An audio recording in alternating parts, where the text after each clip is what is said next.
We tend to think of silence as an absence. The absence of words, the absence of noise. We chase it for peace, for meditation.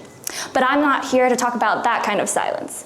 I want to talk about the other kind of silence, the heavy, chosen, complicit silence. The silence that falls after a questionable comment at dinner table. The silence that hangs in the air when a friend looks away, unable to say what's really the problem. The silence of a community that sees injustice, but decides to collectively look the other way. This silence is not an absence, it's a presence, an active, powerful force. And right now, I want to explore what this silence really does.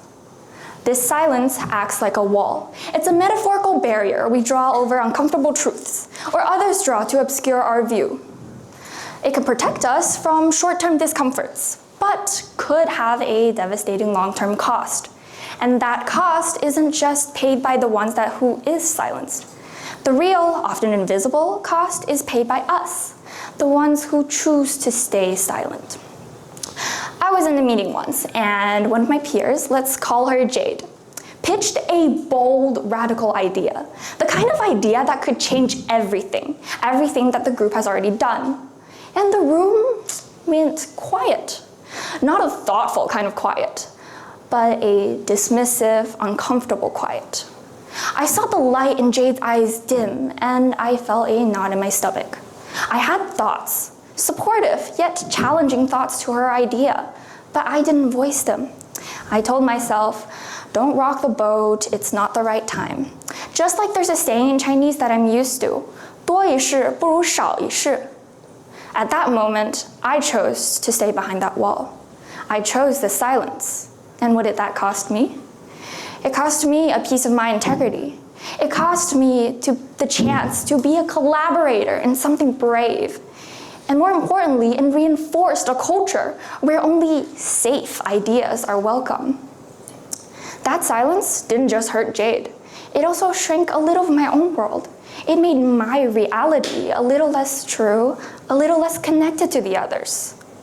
In fact, we do this all the time. We stay silent. When a relative makes a biased joke, and we just change the subject. When we feel hurt by a friend's comment or joke, but we're too proud or too scared to say, that hurt me. In every instance, we will trade a momentary comfort for a piece of our own humanity. But this barrier of silence, it distorts our reality.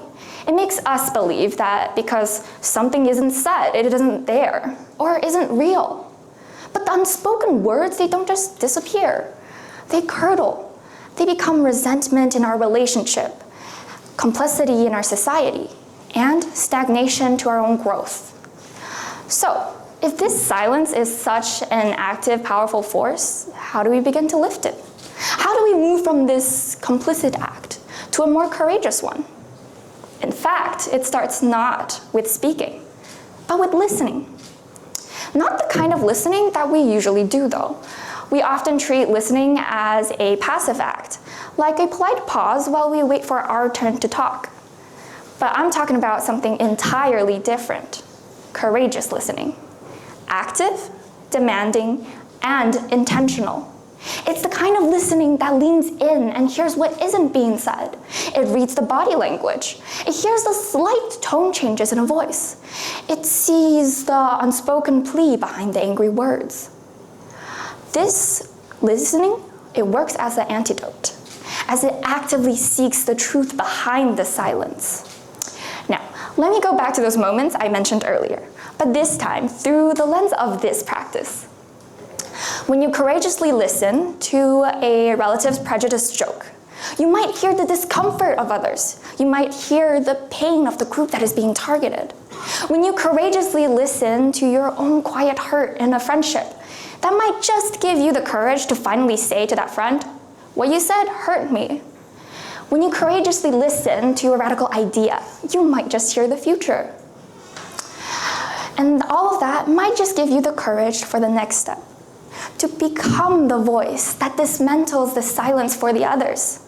It's about being the one who, after Jade's idea was met with a wall of silence, says, I think what Jade's suggesting is brave and interesting, but can we explore the why behind that? You don't need to have all the answers or a grand speech. You just need to be the one that acknowledges the silence for what it is and choose to let in a little light. I know this is possible because I've been on both sides of this silence. I've been the voice that was needed, and I've been the voice that was met with a wall of quiet. And that is why now I can tell you that on the other side of this silence is richer, truer, and more connected to the others. It's a world where relationships are built on addressed conflicts, not avoided disagreements. It's a world where the group's next breakthrough is born from that one small uncomfortable idea that was almost dismissed. It's a world that becomes more, just because more people refuse to let the idea of an uncomfortable truth was not their problem. So now, I challenge you, in the next week, become a detective of this silence. Notice the next time it descends, that thick, heavy, complicit silence.